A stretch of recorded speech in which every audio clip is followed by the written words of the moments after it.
Anne-Sophie Lapix doit-elle craindre pour sa place sur France 2 ? Les rumeurs vont bon train ces derniers temps. Des informations non fondées et erronées que Delphine Ernotte a démenties en personne.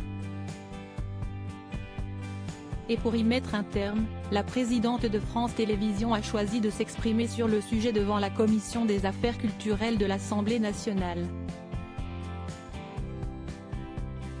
Ce mercredi 26 octobre 2022, Delphine Ernotte a fait savoir qu'elle est très contente d'avoir Anne-Sophie Lapix aux 20h.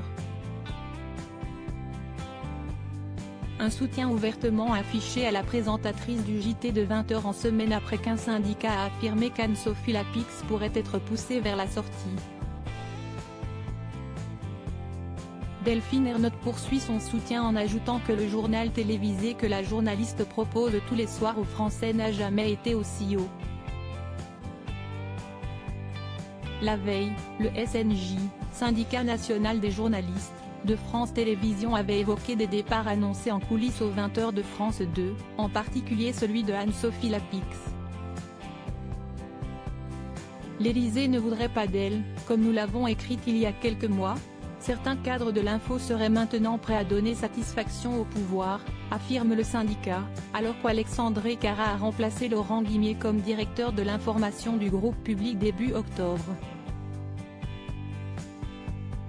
Je n'ai pas lu le tract en question, j'ai lu un pauvre article pourri de Voici qui arrivait à monter les unes contre les autres, les trois reines de France Télévisions les unes contre les autres, a poursuivi Delphine Ernotte, en citant Anne-Sophie Lapix, Léa Salamé, aux commandes de Quelle Époque, et Caroline Roux.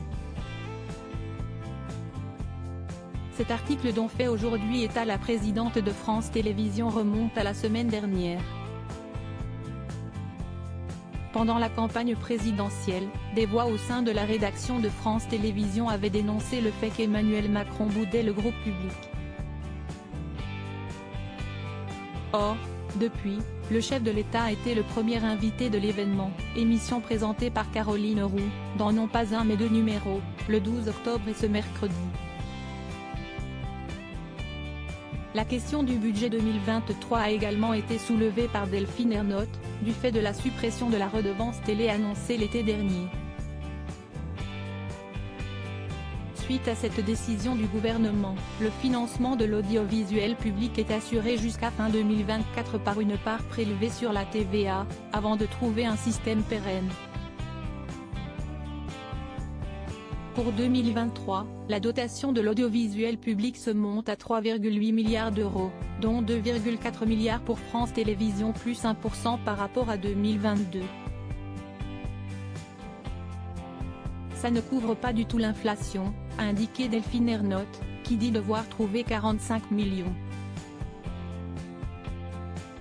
La présidente de France Télévisions a plaidé pour que le futur budget soit connu au plus vite, afin d'avoir une prévisibilité sur 2024 et après, soulignant que les Jeux Olympiques de Paris 2024 entraîneraient des dépenses. À mission constante, on ne peut pas continuer à baisser les effectifs et les budgets, a-t-elle conclu, rappelant que le groupe sortait de 10 ans de plan social et 5 ans d'économie drastique.